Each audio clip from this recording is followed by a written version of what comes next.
Okay. Hey everyone. Let's get into it. Let's use the Necrophone again. Let's use the MORTEM. Because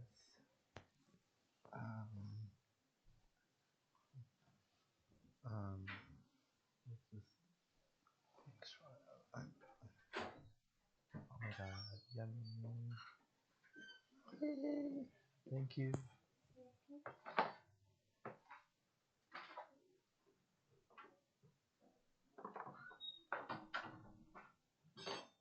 Yay! Thank you.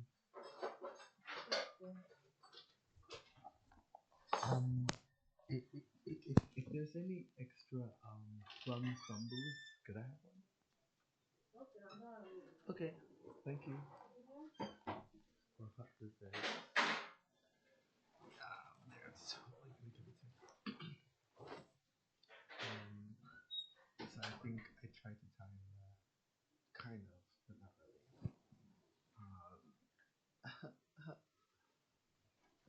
Okay, you guys. We're using the MORTEM, right? And what I'm gonna do is I'm gonna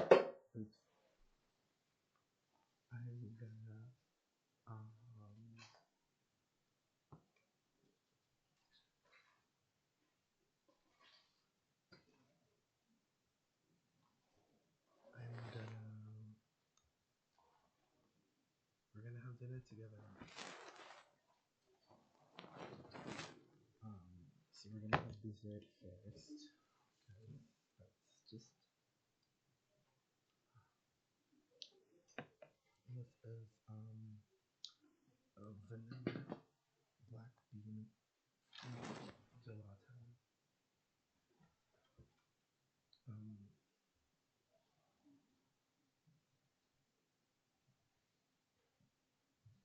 So it's a little like this right now. Clarion, which is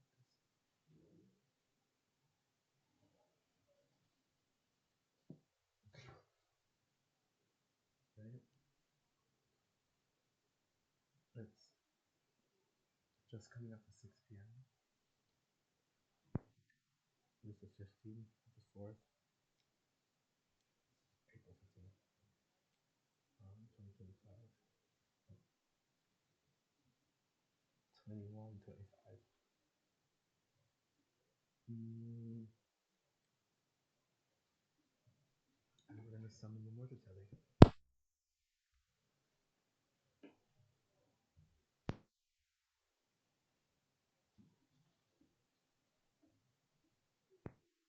We're gonna get a message from the spirit guides on the MORTEM.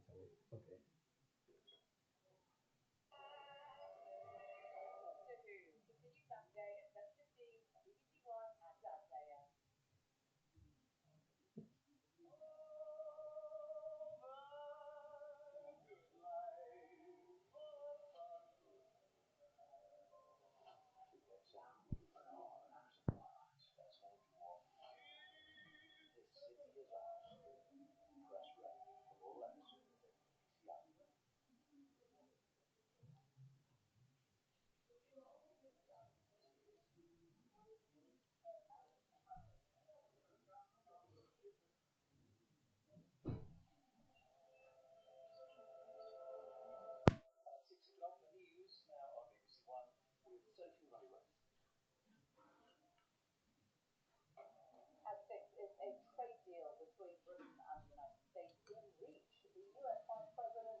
what happens is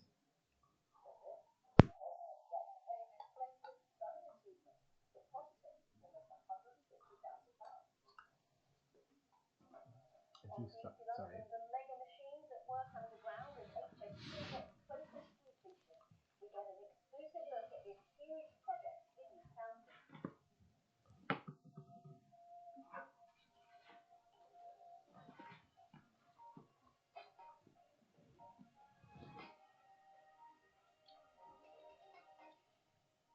Don't you just love these salty packets of butter?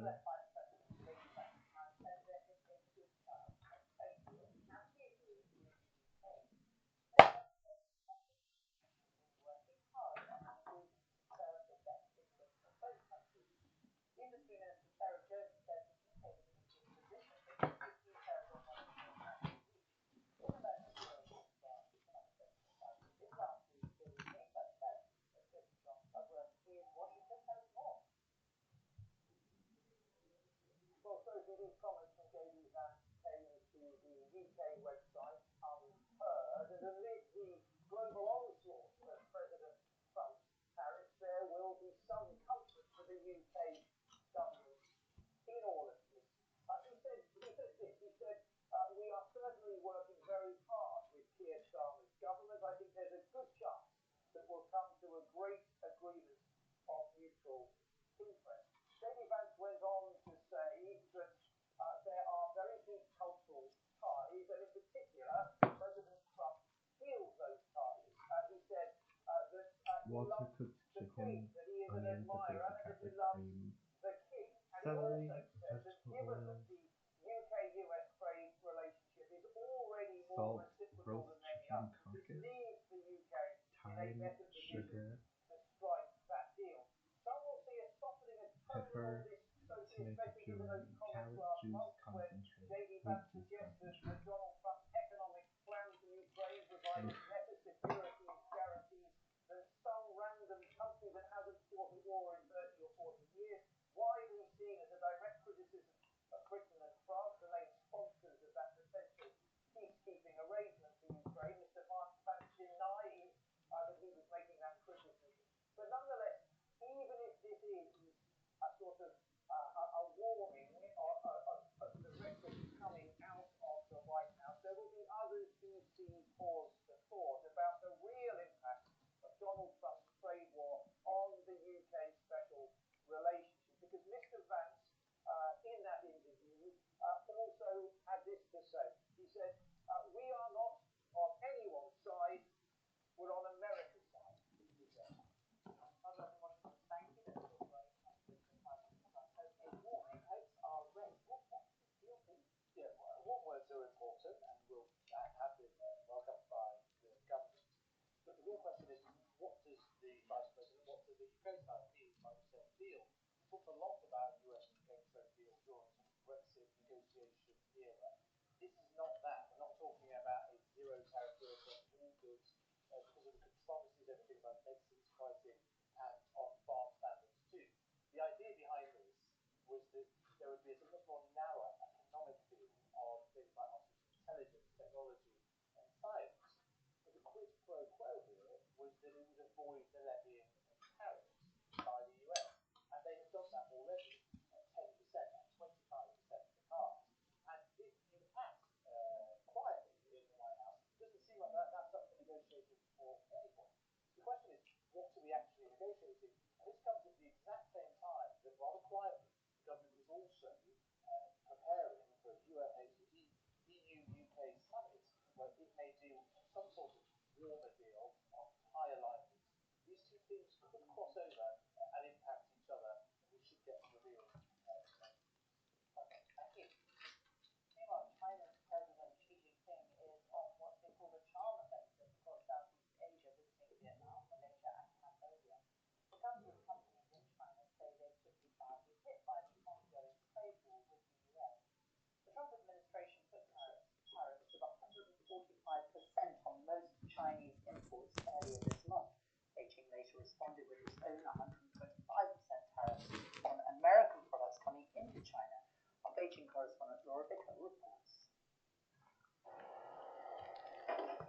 even make shoes by the roadside in the factory of the world, where family income is measured by how many heels you can make in an hour. Here they are feeling the effects of an economic war. Workers live from contract to contract. They need orders, not from the US, then who? But some have been lucky. This group of workers make shoes to sell within China. The Americans are tricky. We don't trust them. Very few people are in the export business now. No one wants to trade with America. We have 1.4 billion people in the domestic market. That's enough. Guangzhou is hosting one of the world's biggest trade fairs as the world's two largest economies wage a trade war. Everything here is for sale, and some of these goods should be making their way to American households. Instead, we're told orders from the US have been cancelled. Firms who once sold to America are in limbo as they wait and hope for talks to end this crisis. What do you think of Donald Trump? He's crazy man. He's crazy Trump. And I believe he always changes his mind. I believe maybe 1 month or 2 months he will change his mind again. In the past, were there buyers from America?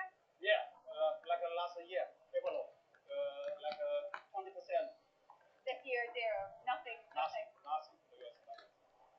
Many companies we've spoken to who sell to the United States have told us they are now looking for alternative markets. The reality is China's economy is still export driven. Around half of its growth in the last year has come from selling goods abroad. Beijing also needs its neighbours to stand firm with them. President Xi is on a charm offensive in Southeast Asia, urging them to resist what he calls US bullying.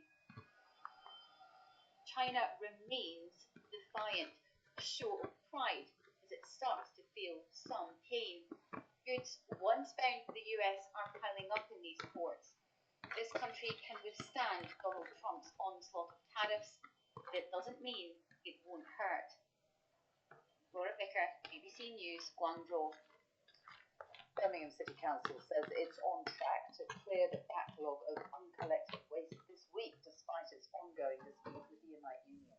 The all-out strike by refuse collectors has entered its 6th week after a deal was rejected by the union yesterday. Today, hundreds of striking bin men and women staged a rally and promised to keep fighting against plans to downgrade workers who could face significant pay cuts. Our Midland correspondent, Bill Mackie, reports. Yes, Sophie. So the Paris Saint-Germain fans who are wandering around the city centre ahead of tonight's Champions League game will not have seen any piles of bin bags, but it's never been about the city centre. The real problems lie in some of the suburbs of the city, where problems we have seen over the weeks have been the massive piles of waste accumulated. But thanks to army logistics experts and some of the non-union workers who are carrying out their rounds, things are beginning to get a lot better. The great clean-up is well underway. At its peak, there were 22,000 tonnes of uncollected waste on Birmingham streets, but with daily collections happening again, the street cleaning team is clearing the backlog. They've been able to get on top of things since the police stopped striking members of the Unite Union, delaying non-union workers from carrying out their rounds. And now the council says by Easter, things could be back to near normal. We're already going back to collecting normal household waste this week as well, so we're back into a position of good control. The big claim that you've made here is that you'll have everything back to normal by the weekend. Are you sure that that's going to be possible? By the weekend, we'll be able to collect one household waste from each home, and we'll also be back to manageable levels of flight attendance.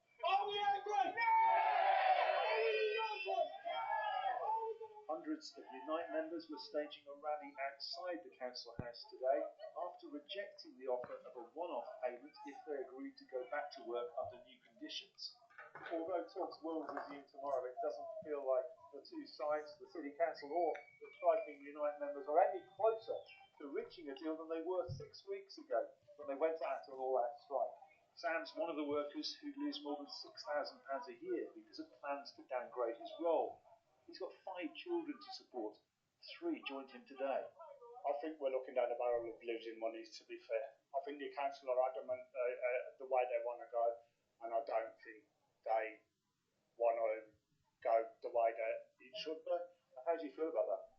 Like I said, I just feel really undervalued. I feel like I've given the best years of my life to this company and to the city of Birmingham, and it just really breaks my heart. This is one of the city's fabled rats, which is still able to feast on piles of uncollected waste in some areas. At the Green Lane Mosque today, they helped organise a mobile collection. Everyone helped out, but after 6 weeks, it's getting too much for even the most dedicated. They're just so despondent and let down. They feel like the little picks we have are just not making any changes. The lack of money and funding because the council's bankrupt. We're just holding our hands up thinking, who's going to come and save the city?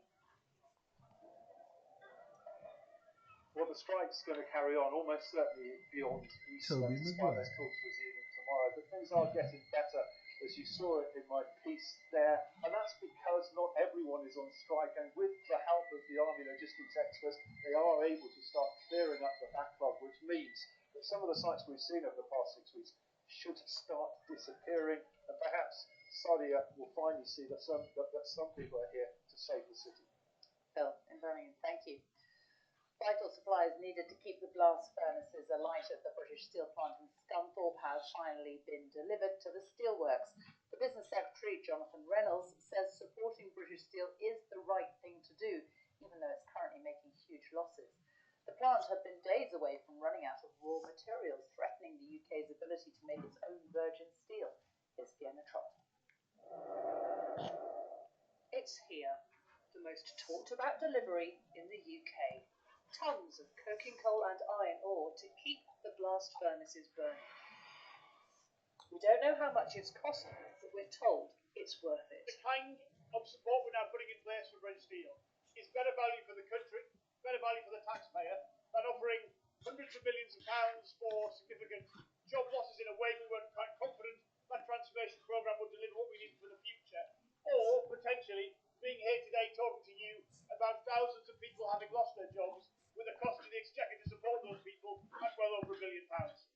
Look at the effort it's taken to get the raw materials here. Negotiations with North and South America, Europe and Australasia, and those talks are continuing to keep the supplies coming. But is it enough? Government going and buying individual ships of materials is not a long-term solution. The company will go back to doing that itself. The question is, how do we invest to make a long-term viable business that's efficient, competitive on that side? You know, that's probably the best part of £1 billion worth of investment. There are European steelmakers that are small in Sweden and Austria that could be competitive, that are widely admired global steelmakers that are profitable consistently. Of course, that's a possible thing for us to do. Moving with the times. That's the challenge facing British Steel now, to try to secure the work these grandparents and great-grandparents were also proud of. And beyond the site, job security there is just as important for people like Sarah, who serve steelmaking families every day. It's scary. There's been a lot of people wandering. There's been a lot of people worried. And it just feels like from Saturday onwards, it felt like a little bit of relief in the town. And I was out shopping yesterday in Scunthorpe, and it felt like people were spending money again and a little bit freer. Men, women who rely on the steelworks, it's their only income. It's got to stay open. And to stay open, to turn a loss-making business into a profitable one, the government's looking for a private partner. That's the next step to secure the long-term future of British Steel and the thousands of people who rely on it. Fiona Trott, BBC News, Scunthorpe. Teachers in England will vote on whether to go on strike if the government doesn't improve its pay offer.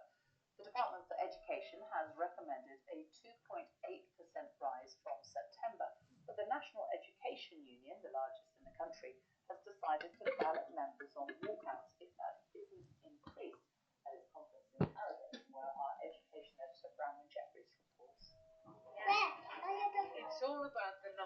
teachers' pay and school budget. Mums at this climbing wall cafe taking in the news teachers could go on strike. I've got reactions, oh God, I've got to find childcare while I'm at work. My eldest has had a lot of time off anyway through COVID. It's disruption.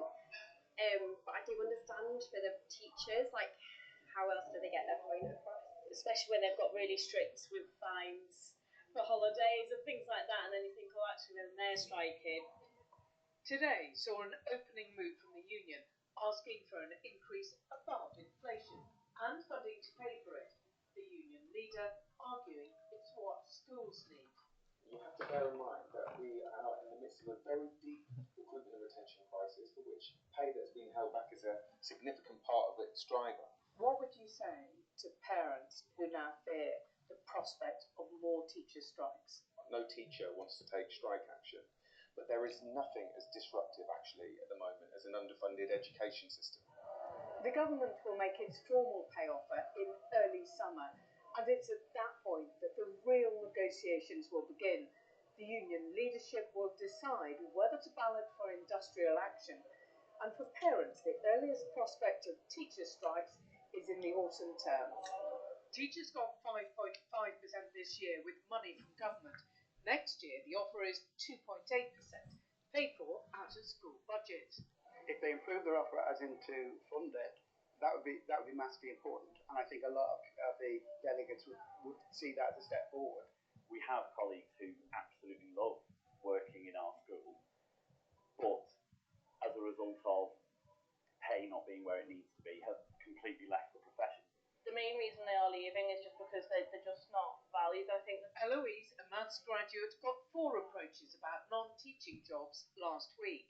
My main worry, especially as being so new in this profession, is seeing how many of the teachers that I have personally had to rely on, how many of them are no longer in the teaching profession, or they've found that actually if they go into the private sector they're paid more, they've got better terms and got better hours. The union has taken a step towards strikes, a step the government says is indefensible. Bramah Jeffries, BBC News, Harrogate. The time's coming up to 6:20, our top story this evening. US Vice President J.D. Vance raises hopes of what he calls a great deal between America and the UK over trade. And a big drop in the number of shows being staged by the UK's subsidised theatres. At 6:30, locals in Enfield say they're devastated after an ancient tree was cut down. Police are investigating. And the Chelsea pensioners sowing the seeds for an extra special garden coming this summer.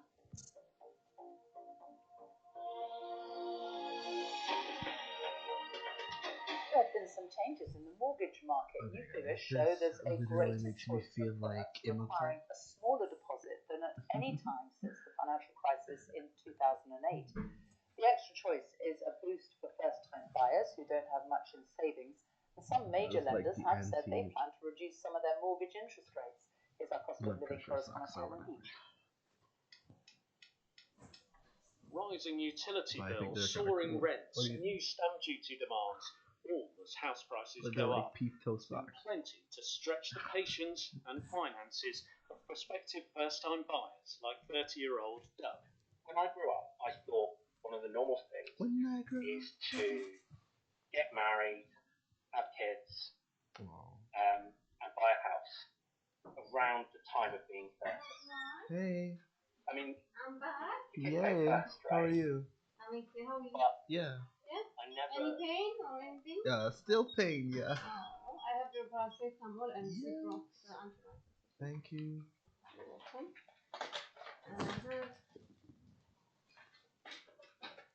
This one to give you?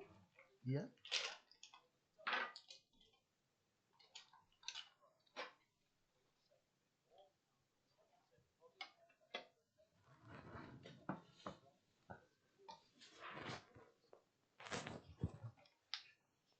Where about do you want me to give you? I think yesterday I did it on the right. This the blood thinner? Yeah. Okay. I think I did it yesterday this side. Okay. So I think it's better to.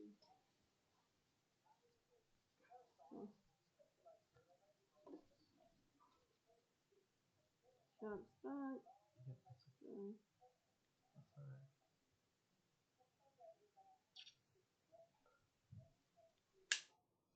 That's all done.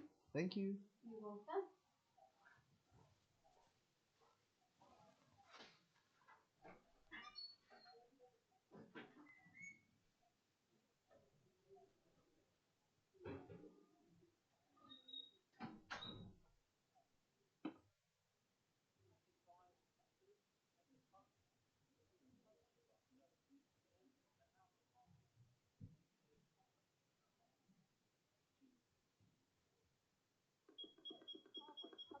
That it is responsible for cutting down this ancient oak, thought to be more than 400 years old, that was felled in a park in North London.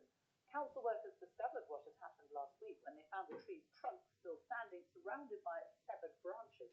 Locals say they're devastated, and the incident was reported to the police. Well, Nikki Schiller is there for us now. Nikki. Yes, Sophie, as you can see behind me, dozens of pieces of this tree after it had been felled. Now, within the last half an hour, the Metropolitan Police have said there is no evidence of criminality about what has gone on here, but the locals are still asking why it happened. The remains of the ancient oak tree, which is estimated to be between 400 and 500 years old, thought to be one of the largest in London. It was discovered in this state last week by council workers here in Whitewebs Park. This picture has since emerged, showing tree surgeons at work on the tree. So the question locals are asking is why. We were devastated to see the news and I've just been trying to piece together what happened. Pictures from a recent summer show the tree's extensive and ancient canopy, which would have been home to an array of wildlife. It's an ancient oak tree. It's 6 meters in girth. We think it's probably about 450 years old, and it's a really magnificent specimen. So ancient and veteran trees are the equivalent of next cathedrals. They are completely irreplaceable. You cannot sort of recreate the centuries of evolution and development these trees have had. So they're hugely important from that perspective. During the day, it's become clearer what happened. The owners of the nearby Toby Carvery said they did hire a tree surgeon to deal with what they thought were overhanging branches. But managers were told it was dead and it was cut back after they were advised it was a serious risk to health and safety. A source apologised to locals who were upset, but insisted they did the decent thing, adding, "This is not billed for maintenance. We turned up with a ladder. We used trusted professional contractors." An emergency tree preservation order has now been imposed on the base of the stump. Enfield Council says it's looking at ways to help it grow back. Nikki Schiller, BBC News, Enfield. The number of plays and musicals staged by the UK's main subsidised theatres has dropped by almost a third over the past decade, according to BBC research. Venues say a squeeze on arts funding and a range of rising costs have forced many of them to cut back. These are November reports.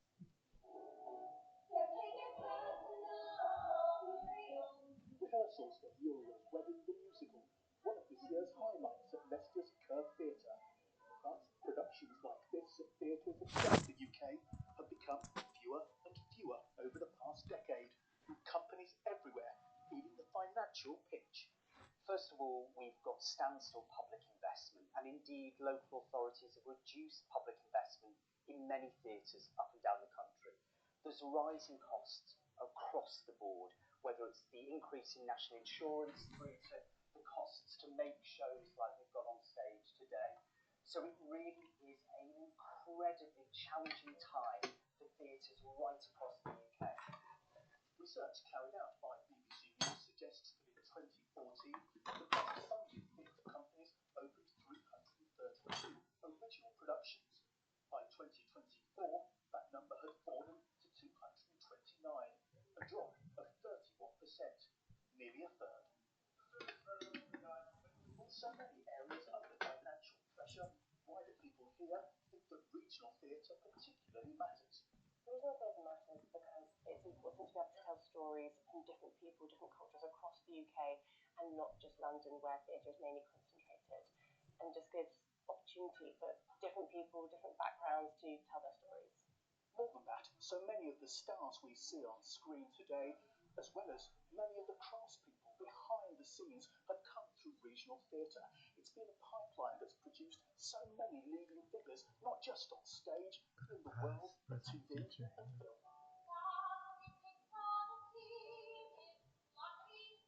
Leicester Curve and others are trying to tackle the problem by putting on more musicals in collaboration with commercial producers, productions which can then tour to other theatres. One, two. But it's an approach that doesn't solve the underlying problems for a sector that's been hit year after year by rising costs and falling income. Lisa Mazimba, BBC News, Leicester. Now, it's rare to see a maximum score of 147 in snooker, and until now, no player in history has ever done it twice in the same match. But that feat has just been smashed by Welshman Jackson Page, who racked up two 147s during a qualifying match for this year's World Championship in Sheffield. By bagging two in one go, he was also given a £147,000 bonus in recognition of the extraordinary achievement.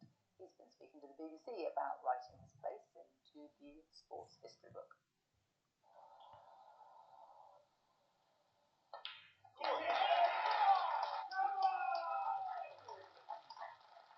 Yeah, it's been mad. Yeah, my phone's gone mental. Like all social media, you know, WhatsApp and text, bringing Twitter, Instagram, Facebook, it's all just gone mad. Yeah, which is obviously a good thing, but yeah, it's gone mental.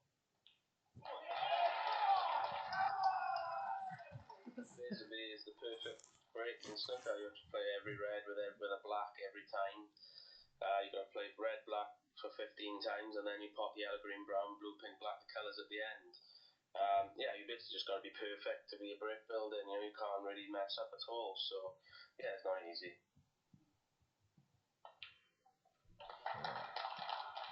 For the first one, I've come off, and then obviously they've said basically if I make another one, there's a big bonus. So I thought, oh well, being 8-1 up, you know, it's worth having a go. You've got a little bit of breathing room. So I seen a chance. I usually wouldn't play the way I did, but I just gone for it. I managed to pot it, and then the rest is history.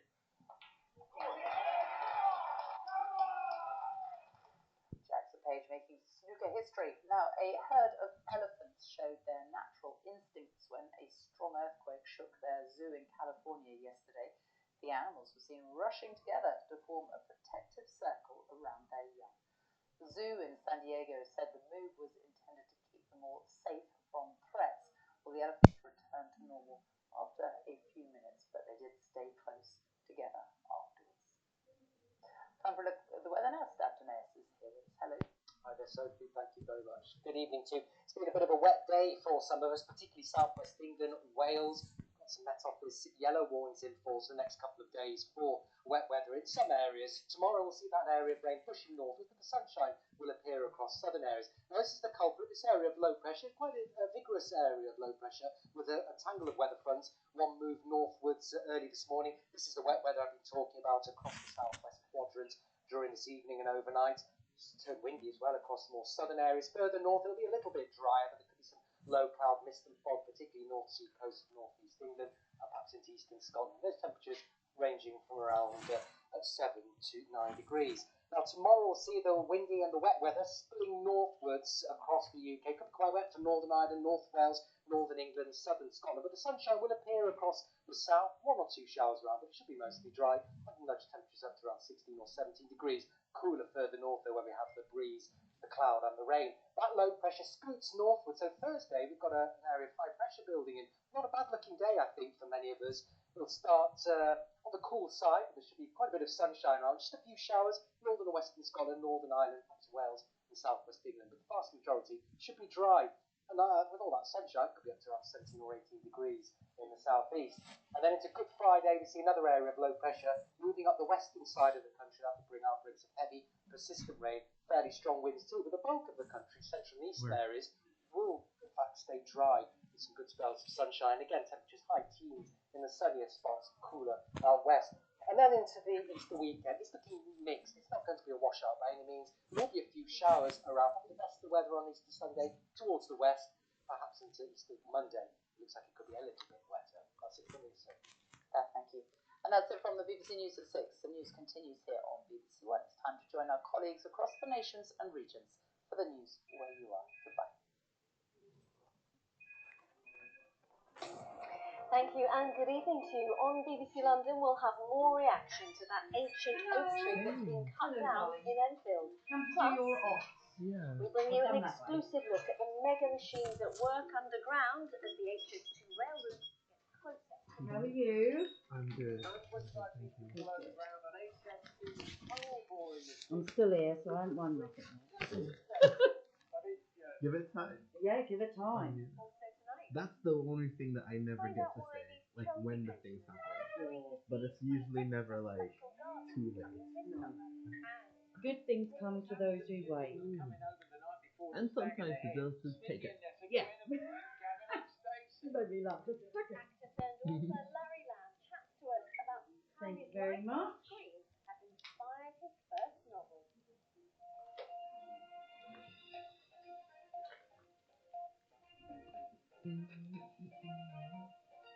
Let's see. I can ask, what can make it faster? A very warm welcome to the programme. Lovely to have you with us. First Queen of tonight, Cups. it's a huge A infrastructure woman project over connecting the 25 capital years, with the Midlands, blue and eyes, construction for the fair HS2 or rail brown link is hair, well underway, which means soft, there are gentle, and tunnels being motherly. bored by teams of miners Get out. creating a new, mainly hidden corridor through London, right beneath our feet. One team has just finished drilling one of the tunnels between Ryford and Greenford, We'll and will see. soon be boring the Well, I'm last definitely over stretch. 25. 55. But it's, yeah, it's like my, somebody just said I'll be good as a mother. Really? Very motherly. Yes. Yes. Why have you got children? My husband can't have children. We can't have them. So. He's got a health problem. But you know what? I'm happy. Ooh. Okay. My stars are in alignment. Yeah, that is to achieve. Apart from the age. But it says over. Yeah, it kind of means that you basically have an energy that's 25 and above. Well, So they do say I'm it's not. calling you young and experienced. Yeah. They're calling you. Yeah. They definitely think I'm mad. Yeah. And that's weird. Every time I come in, You think that you're light mad? goes off. You seem like. Why would you think you're mad? Hmm? Why would they think you're mad? Because I'm always on the go. And they can't, some of them can't believe my age because I'm constantly on the go. They say, how old are you? 55. Like And you move quicker than you like an don't. ordinary. Yeah. And my husband, because I talk to everyone, he calls me a social bore. But it's a polite way because I'm always chatting. Okay. Otherwise I'd slap him. Please and thank Thank you. you, darling. Yeah. Thank you.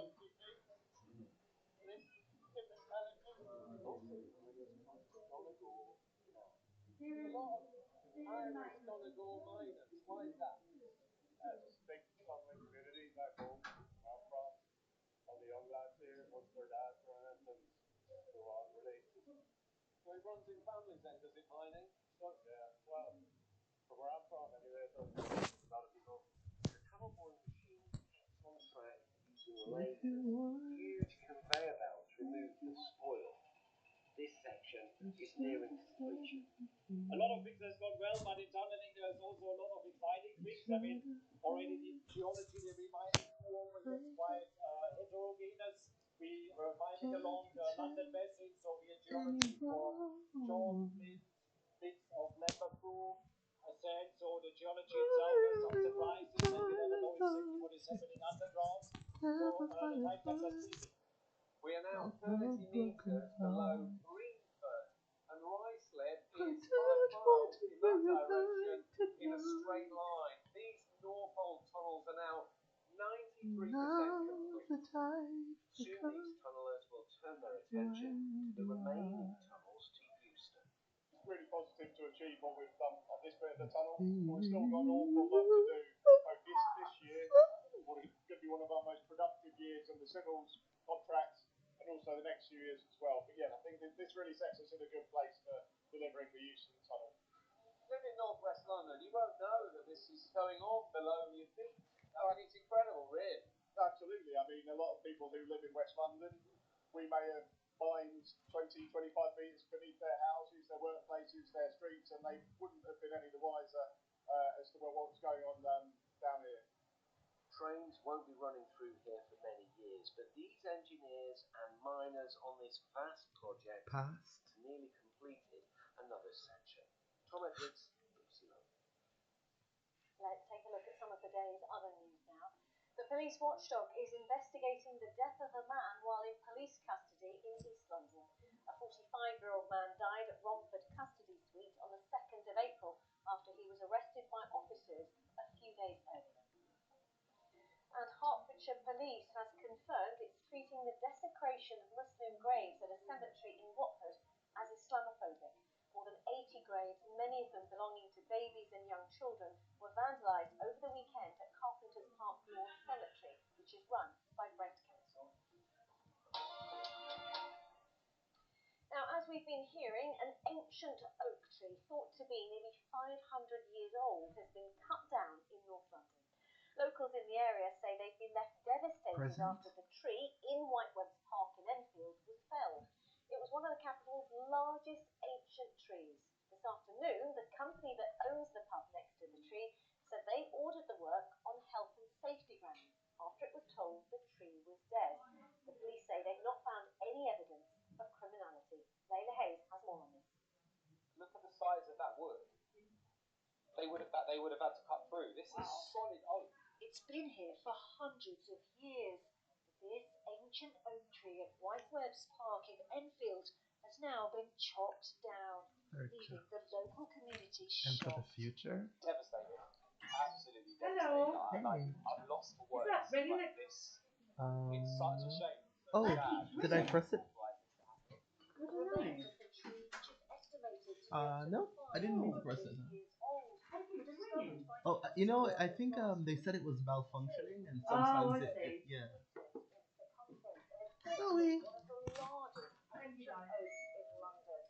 Before being chopped down, it was also home to more than 2,000 species. The way that wildlife behaves around these ancient oaks takes 5 hundreds, if ones not for the thousands future. of years to create. 5 bits of magic, 5 bits of element. And just not talk. You can hear that bird sound. You can just hear how the birds are, they love this space.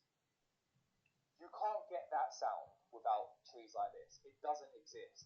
Locals we spoke to said they couldn't believe their eyes. Well, just you think, why? Why would somebody do that? We've got no right to do that sort of thing when there's nothing wrong with it. And it is distressing. The council-owned land is leased to a company called Mitchells and Butlers. The moment their contractors felled the tree was captured by a local resident. Today they told us the tree was cut back after we were advised by our specialist arboriculture contractors that it caused a potential health and safety risk. We took necessary measures to ensure any legal requirements were met. But the Woodland Trust disagree. It's clear that proper procedure hasn't been followed here. What you've got is one of London's most special oak trees felled, and there wasn't permission in place as far as we know to do that. And so we have to look into it, and we have to take swift action. An emergency protection order has now been placed on the tree to prevent further damage. But many are asking why this happened at all. Layla Hayes, BBC London. Lots more to come this Tuesday evening, including a star of stage and screen.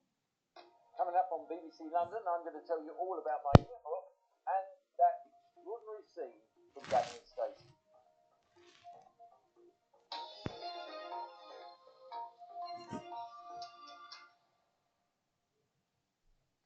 Thousands of blood tests are carried out across the capital every day, but for some Londoners, the results of these have been far from certain. The BBC has heard from GPs who are concerned about the accuracy and reliability of a company which delivers blood testing services to GP surgeries in South East London. They say the issues are leading to wasted appointments, unnecessary hospital referrals, and rising patient anxiety. Ashley John Baptiste has this special report. 17-year-old college student Kemi lives with her mum in South East London.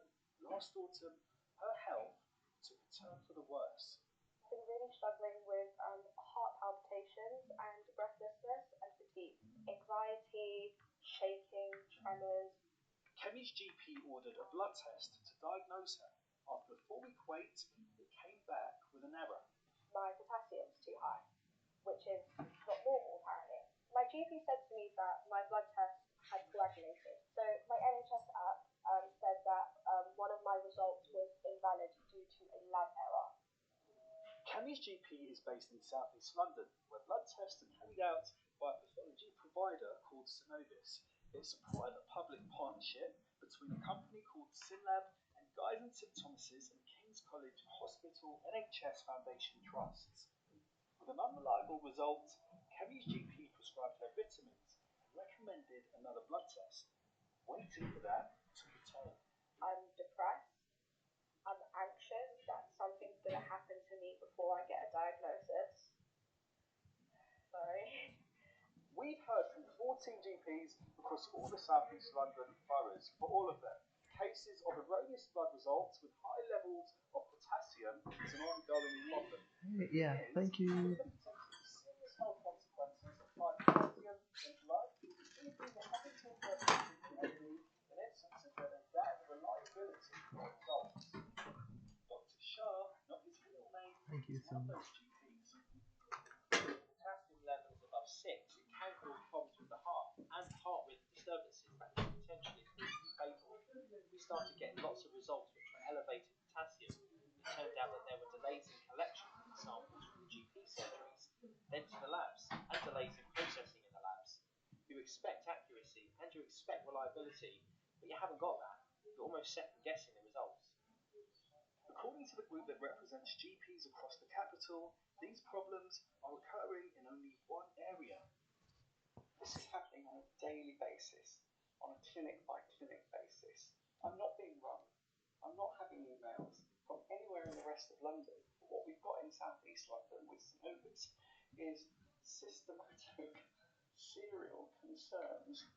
It's worth flagging that Synovis was subject to a cyber hack last summer, which compromised the data of thousands of patients. And whilst blood tests were affected, the problems we've heard about predate the hack and continue to pose problems. We've also seen scores of emails from Synovis sent to GPs where they apologise and account for different pathology problems over the years. One email shows Synovis apologising for an instance of a backlog of 70,000 test results last spring. One GP called Dr. Jane, not her real name, remembers the instance. There was a massive delay when about 70,000 test results got stuck somewhere in the IT systems. They didn't even realise until GPs started asking, well, where are my results? We really want to be getting on with our work properly, not managing Synovis' errors. Synovis have told us erroneous tests account for significantly less than A card for the advice on how to get the best possible of the future. 150,000 tests we process per day. However, these figures appear to include all Synovis testing, including for You hospitals need to and embrace non-blood your tests inner like page of urine cups samples. reversed. They added, We are very aware that since the ransomware cyber attack of June 2024, it has been an extremely challenging and sometimes distressing period for patients and frontline NHS colleagues.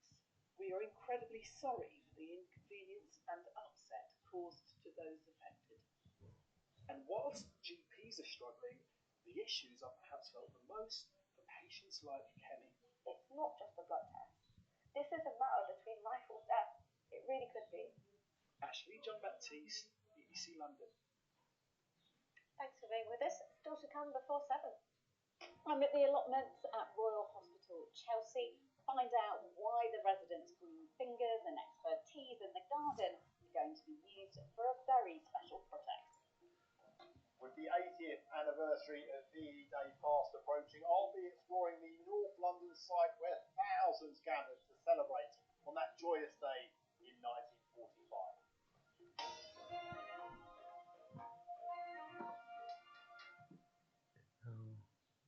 Before that, though, to a Londoner who's been on the stage and screen for decades. Actor Larry Lamb is perhaps best known for Gavin and Stacey and as the villain Archie Mitchell in EastEnders. Here, check your mother's invitation. With shea butter, vitamin E, and rosehip oil. There's two sides to everything. Or signature We've got a lot to talk about. Only pink. Original Well, I never pink. said anything about talking. I thought, Pink moon energy still high, everyone. But now Larry Lamb has turned his hand to writing his first novel, all wrapped up, set in the Caribbean, all about what goes on behind the scenes on a film set. He popped into the studio a little earlier, and I began by asking him, he must have years of stories, given his experience in the industry. Yeah, a lot of stories to sell. The thing is, they say everyone's got a novel inside them, and this is the novel that's been bubbling away inside of me. And I thought, right, it's time to do this, because I'm very, very fond of working in a team of people, technicians, artists, and it's a big mix-up of people.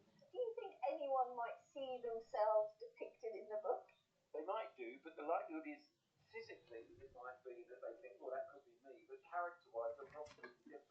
You've mixed it up a bit. I mixed it up a bit because there's a character in the book. It's got the character of dear old Peggy Mitchell, darling Barbara, but she don't look anything like her. This woman's about 6 foot tall, and little Barbara's like this, but a little fighter.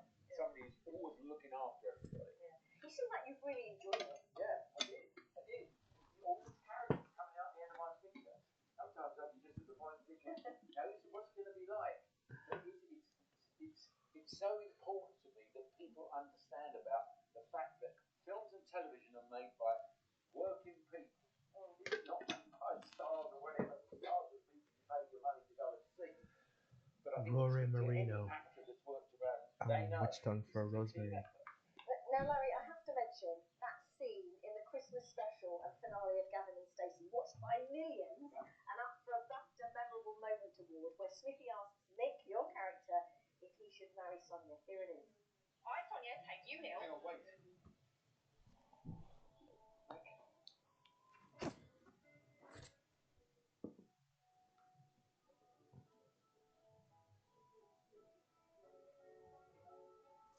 Sorry?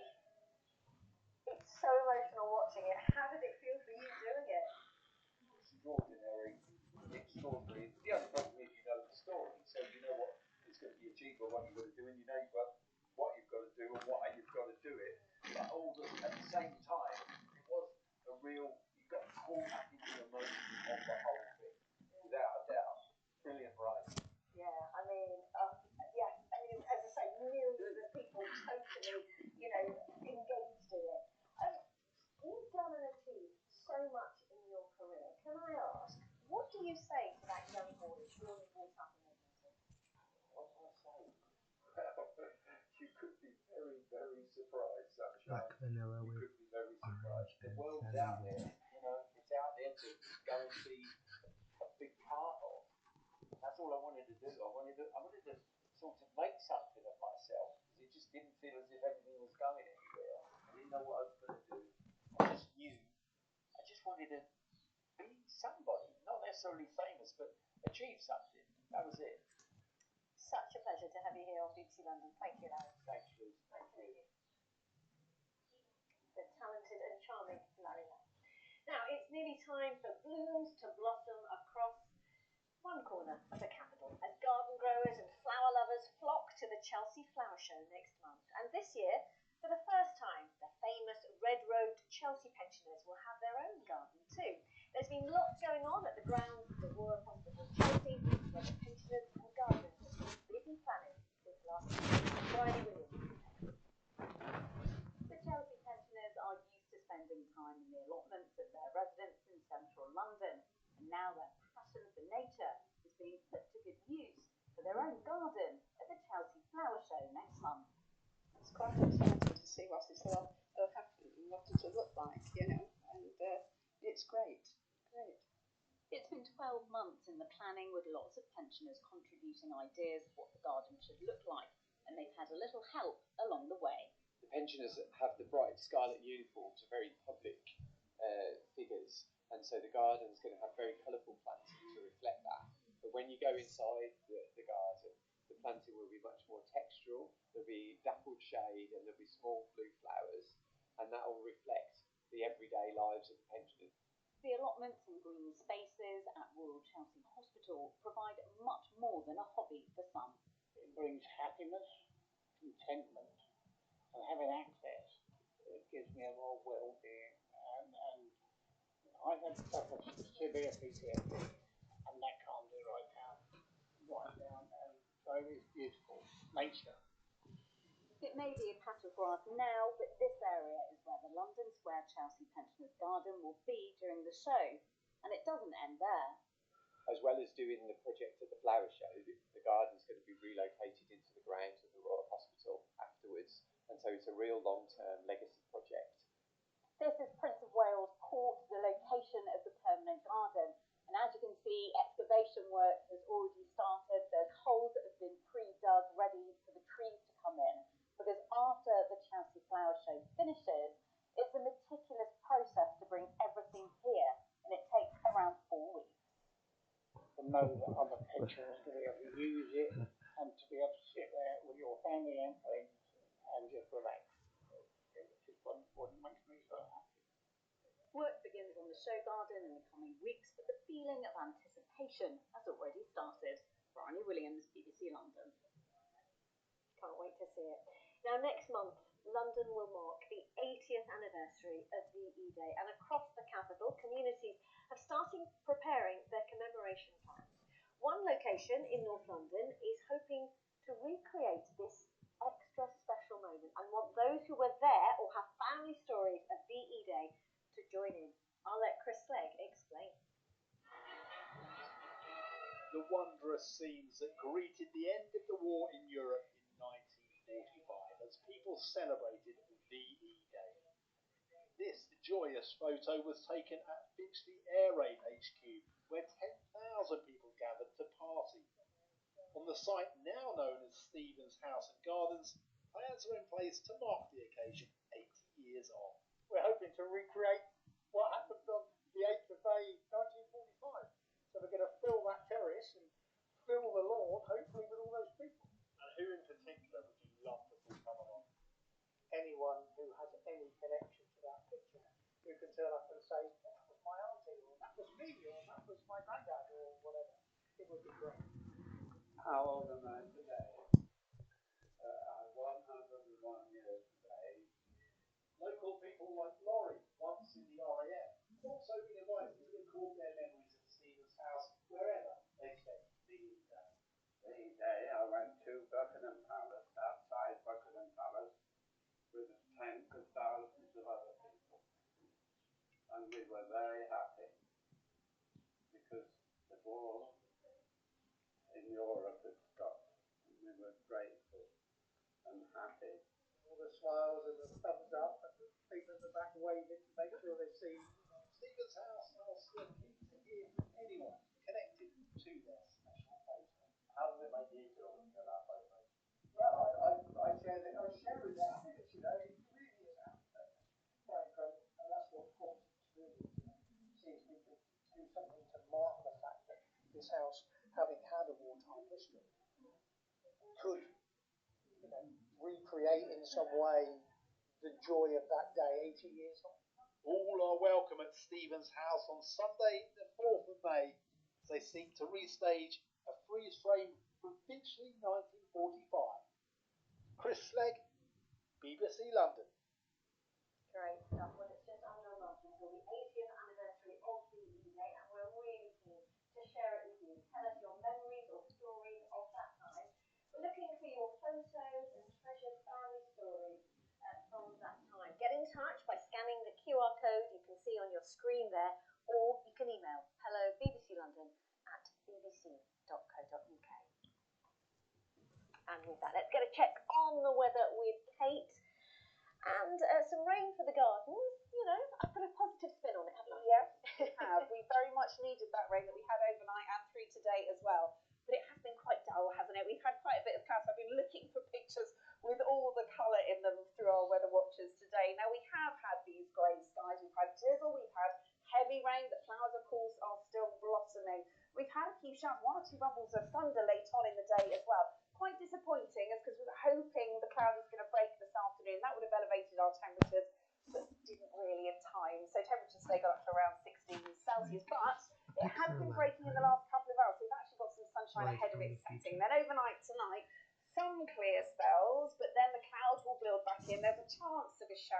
as we head through the night. Minimum temperature, again, reasonably mild between 5 and 9 Celsius. Then for tomorrow morning, any remnants of that cloud first thing, any showers are going to lift away. And actually, it's a fairly decent day.